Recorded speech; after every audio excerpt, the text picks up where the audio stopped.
So I got my bachelor's in African American Studies and sociology, and then I got my master's in marketing. And a lot of that had to do with just like, I really appreciate understanding people, and I really appreciate understanding communication.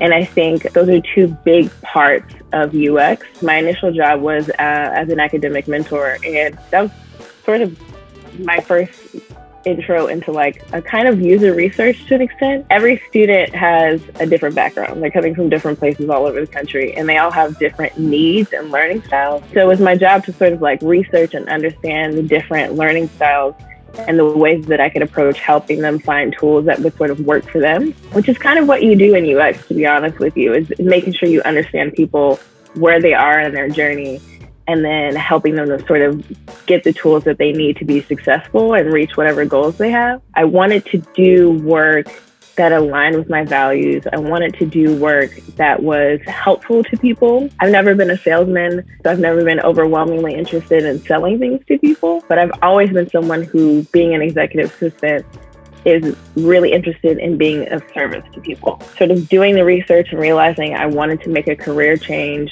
I came across UX and I was like, oh, this is all the things. This is all the things I've wanted to do. Like, it's all the highlights of all my past experiences.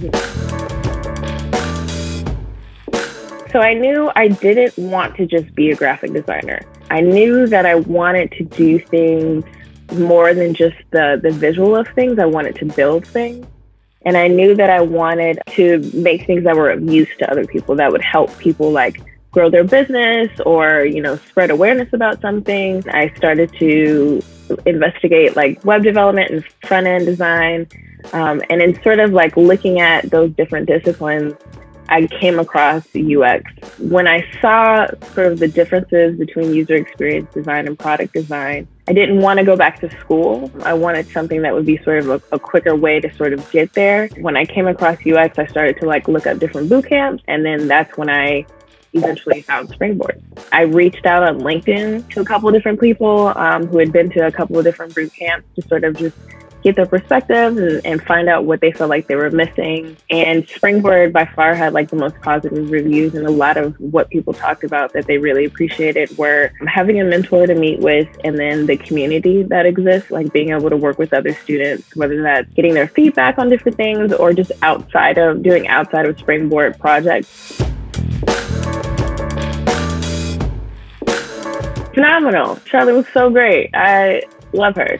She was great because she would push me and challenge me, which was great because one, it made me step out of my comfort zone and made me think bigger and be a little bolder in the designs I was making. It really prepared me to interview because I knew why I was making the decisions I was making. Like I could really vouch for why I made a design decision because I would have to have a good reason when I talked to her about why I did a thing, you know, something that went back to the research or went back to the users. A big, huge part of success, for sure. Having a mentor, having someone you can bounce things off of, someone who's experienced, who can, you know, reassure you in the times where you're like not sure. I just wouldn't have known for sure if what I was doing was good. You know what I mean? Like it just, like what quality is this? Because it's one thing to complete something, but it's another thing to complete something and get you to a place where like you can go get a job with the quality of work that you've made, you know? And I think that having that experience and being pushed and being reassured when I needed to was really, really important.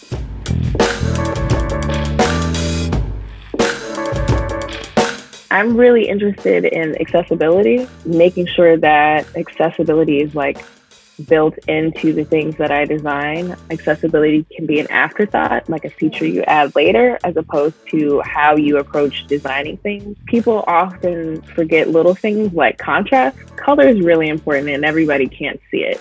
Something as small as the color that you use on a button can be a huge damper on an experience for someone. If you're someone with a really long name and you're filling out a form and you don't have enough letters or it says you don't have a valid name, like that's an accessibility issue that people don't think about a lot. People are thinking sometimes just about like impairments. But if I am someone with, you know, 12 letters in my last name and I can't write my whole name in, I can't even sign up, I can't use your product, And that's an accessibility issue that I think a lot of people forget about.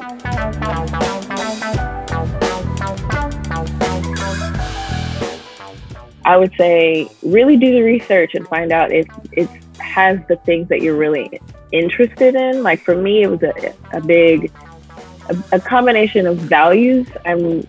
It's really important to me to support people. It's really important to me to do things that make the world a better place, that provide accessibility to technology. So these are values that align with me in this career path. I think as you learn and you go through like a program like Springboard, you start to realize the things you're more interested in, something you've never done before. Keeping an open mind, really doing your research to figure out if this is the thing that you want to do. The opportunities are absolutely out there. It's a big responsibility to build something, that especially if you're building something that a lot of people will touch and see. And so I think it's important to go into it sort of with a service-oriented mind.